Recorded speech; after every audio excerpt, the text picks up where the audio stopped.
Brilliance Audio presents The Songlines by Bruce Chatwin, performed by James Langton.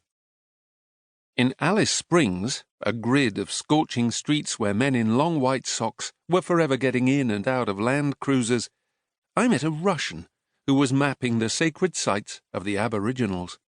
His name was Arkady Volchok. He was an Australian citizen. He was 33 years old. His father, Ivan Volchok, was a Cossack from a village near Rostov-on-Don, who in 1942 was arrested and sent with a trainload of other Ostarbeiter to work in a German factory. One night, somewhere in the Ukraine, he jumped from the cattle car into a field of sunflowers. Soldiers in grey uniforms hunted him up and down the long lines of sunflowers, but he gave them the slip. Somewhere else, lost between murdering armies, he met a girl from Kiev and married her. Together they drifted to a forgettable Adelaide suburb, where he rigged up a vodka still and fathered 3 sturdy sons. The youngest of these was Arkady.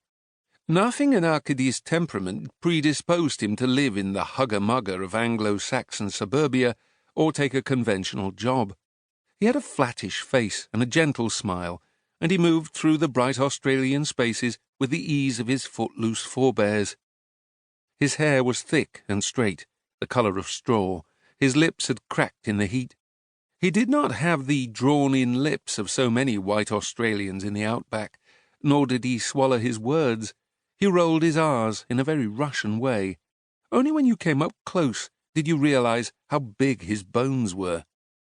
He had married, he told me, and had a daughter of 6. Yet, preferring solitude to domestic chaos, he no longer lived with his wife. He had few possessions, apart from a harpsichord and a shelf of books. He was a tireless bushwalker. He thought nothing of setting out with a water flask and a few bites of food for a 100-mile walk along the ranges. Then he would come home, out of the heat and light, and draw the curtains and play the music of Buxtehude and Bach on the harpsichord.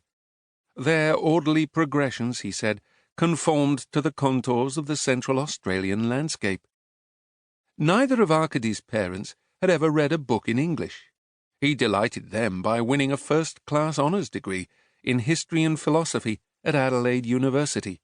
He made them sad when he went to work as a school teacher on an Aboriginal settlement in Walbury country to the north of Alice Springs. He liked the Aboriginals. He liked their grit and tenacity, and their artful ways of dealing with the white man.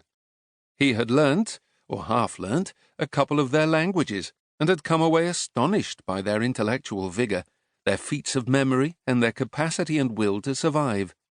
They were not, he insisted, a dying race, although they did need help, now and then, to get the government and mining companies off their backs. It was during his time as a schoolteacher that Arkady learned of the labyrinth of invisible pathways which meander all over Australia and are known to Europeans as dreaming tracks or songlines, to the Aboriginals as the footprints of the ancestors or the way of the law.